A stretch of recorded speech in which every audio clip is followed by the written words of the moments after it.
I'm Scott. I'm going to unbox and review a brand new Lamy Safari Fountain Pen today. I have a few fountain pens that I like to use every day, but when I get a chance to buy a new pen and I really get an itch for it, I have a few things that I like to look for. It's got to be different than I already have. It's got to be a different nib, maybe a different style and material, maybe a different brand.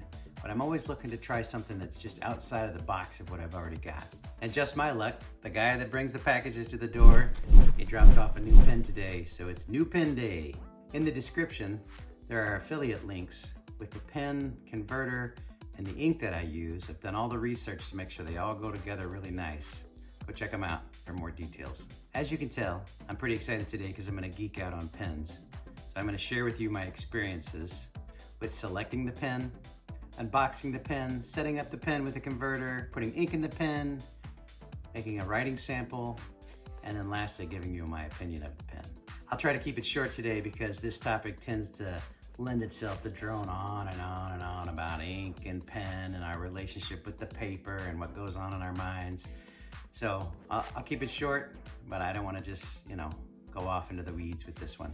If you could, it would really help me out if you did like this video and subscribe to my channel. All right, very few things are happier than New Pen Day. It's a good day when you get a new pen in the mail. Lamy's a pretty cool company that puts design at the forefront of their brand. When researching Lamy, it's obvious that the form of their product is just as important as the function. Form and function. Let's keep that concept in mind, and we'll get back to this topic when we talk about the ink I'm planning to use on this pen later. The Lamy Safari pen was introduced in 1980 as a pen that would attract 10 to 15-year-olds to fine writing instruments. How likely is that? But actually, fountain pen lovers have gravitated to this pen for decades. I think it's held the title as the best thing since sliced bread for fountain pens until the Pilot Metropolitan Retro Pop was introduced. All right, let's check out this pen. Let's see what it's got inside this beautiful box. The big reveal. Oh yeah, check it out. This pen is made of the ABS plastic that they make with Legos like these. It's got a matte finish.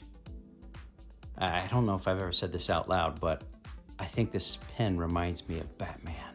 It's like I just got Batman's pen in the mail. This is so cool. Let's crack this open to see what's on the inside. Batman's pen. Oh yeah, check out the nib. It's colored black. So when you're on the crime fighting scene, your silver or gold nib doesn't, draw attraction. The Lamy's nibs come off pretty simply or pretty easily. You can just buy another one, or you can get, instead of a fine, you can get a medium or stub-nosed one, and they're not too expensive. So this kind of gives you the ability to try different things out with your pen. You don't have to buy a whole new pen. Slides right back on. The nib is steel, still got some good flexibility. I don't know if you can see that or not. Good flexibility on that nib. So far I'm really impressed. Lightweight. Looks like we have some packing material. Okay, here's a cartridge. Packing material so that cartridge doesn't pop open. If I was going to use this, I would just push it right in there. It would push that ball bearing back into the cartridge and then the ink would flow through.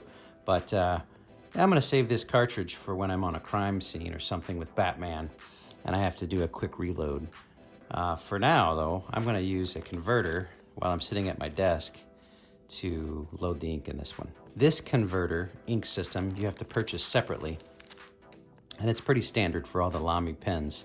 Even has a little Lamy on here, again made with the ABS plastic, just like our Legos. Looks like it's a piston. Yep, it's a piston. Z24 is the model number of this pen. We've got these nubs on the sides of it so it doesn't slip around in there. Let me insert it in there and get it going. Oh yeah, fits like a champ. Nubs right in there, right in there. Probably still visible from the outside. This thing goes on here, yep. So you can see the ink flow through there. Very nice. You can see how much ink you have in there. It's really well designed. This thing just works great. It's clean. Feels really good in your hand. The Lamys have a nice triangular shape or two notches out so that when you write, the nib is in the right position all the time. rounder pens occasionally when I'm writing. I've noticed it too, that I'll start to rotate depending on how fast and furious I'm writing when I'm doing my stream of consciousness writing. Oftentimes it'll just turn like this, and eventually I'm writing on the side of it. It doesn't get you a clean line, but that would be impossible with this one, with these notches that are taken out of it. Very nice pen, very nice pen. One thing about this converter is it's called a Z24 converter. And I don't know if you guys remember back in the day with the Cavalier Z24 convertible, dark red. It reminds me of this red with this silver on the plate here. Those were the days. We were so cool back then, and the chicks knew it too. One thing about this converter is that it's very simple and obvious that which angle it goes into. There's these nibs.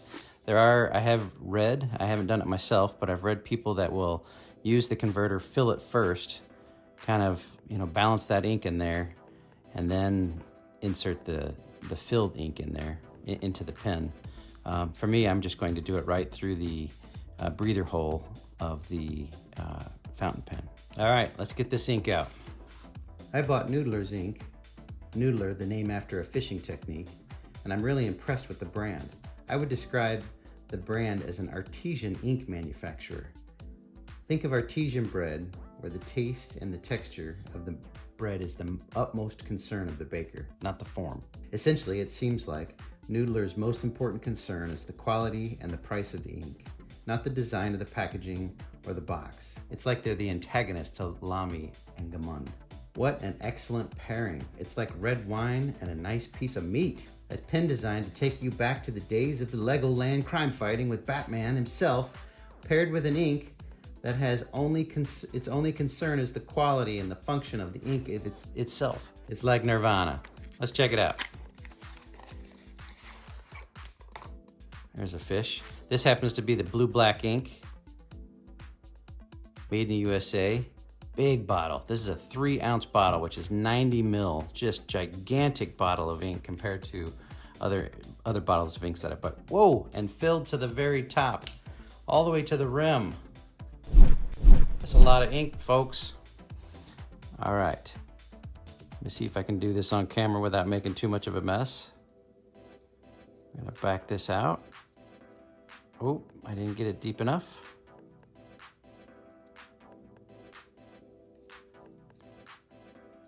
All right, pulled the ink up into the converter.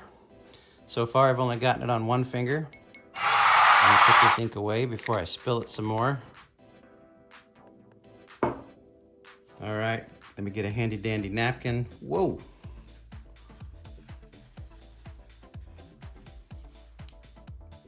This is a very wet ink, really good stuff.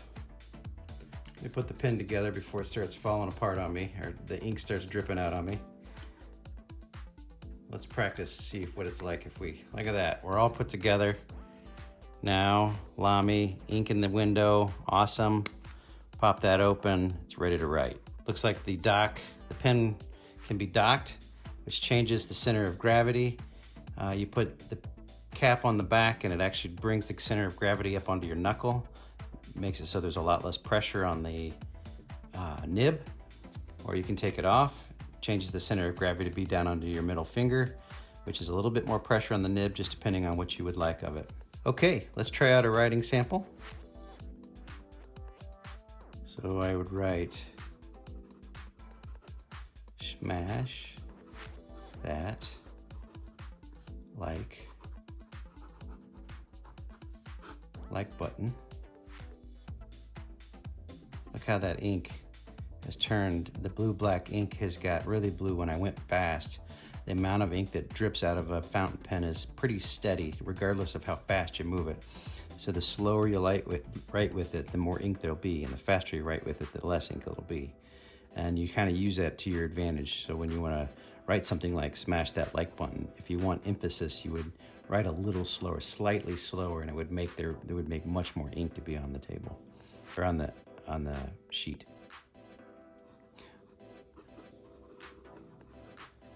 Pretty cool. Let's see if we got any variance on the right, the back and forth and the up and down. Nope, there's really no variance at all. The only variance is the speed at which you write. It's pretty solid. This is a great pen. Feels really good. I do like it a little better with the cap on the back. I do like the to have it docked. That's it makes it feel like I can pull my finger further away from the ink, from the crime scene, like Batman.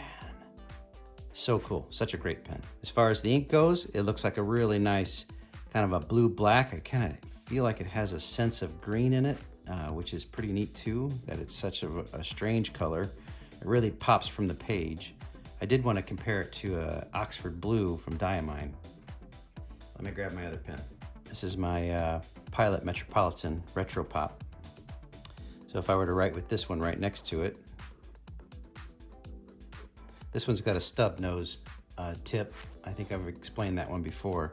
So you do get a lot of variances in your line widths depending on which direction you're writing. Smash that like. Smash that like button. So pretty close. The ink's colors are pretty close. This one is definitely more of a pure blue. This black blue is kind of got a tint of green in it, or a tint of gray. It's almost like it's Batman's color. It has like this dark gray outline to the black ink in the middle, and it comes off as like a green tint, like an army green tint. So cool. Batman would be proud of this one. Okay, so let's cover my first impressions. I've kind of tinkered with it here for a minute or two. Very nice pen. I'm really impressed with when you dock it, it really draws the weight away from the nib, which is pretty sweet in my opinion. It's like it's meant to be docked. I really do like the clip on it so that it can fit onto onto the edge of a journal. It's pretty sweet. I do like the window to see how much ink is in there, give you an indication of when you're getting low. So in case you're out, heading to a crime scene like Batman, and you can check your ink levels, make sure you're good to go, or you need to take your cartridge for a quick change in the field. I am impressed with the grip of the Safari. I think the All-Star, the Lamy All-Star also has this really cool grip. Keep that nib right where it should be, so I'm impressed with that. I do like the black nib. It just adds so much more style to it. It's lightweight. It's a really good pen. The nib does feel, although it flexes a little bit, it doesn't feel too flexy, so it has some rigidness to it, which is decent. That's not bad. I did notice that when I wrote quickly, the amount of ink that was coming out of the pen was much less than the ink that when I write very slowly. When you write slowly, you get a lot more ink. So anyway, it's a great pen. I really like it. I probably use it every day, especially when I'm out fighting crime with Batman. All right, now you've gotten a good glimpse at the Lamy Safari in charcoal matte finish, the kind that Batman likes. As I mentioned before the review, I would like you to subscribe and like this video. It helps me out a lot. I'd also like you to connect with me on Instagram and Facebook group that I have links in the description once again. All right, that's it for now. I'll see you next time. Because the Lamy Safari, Lamy Safari.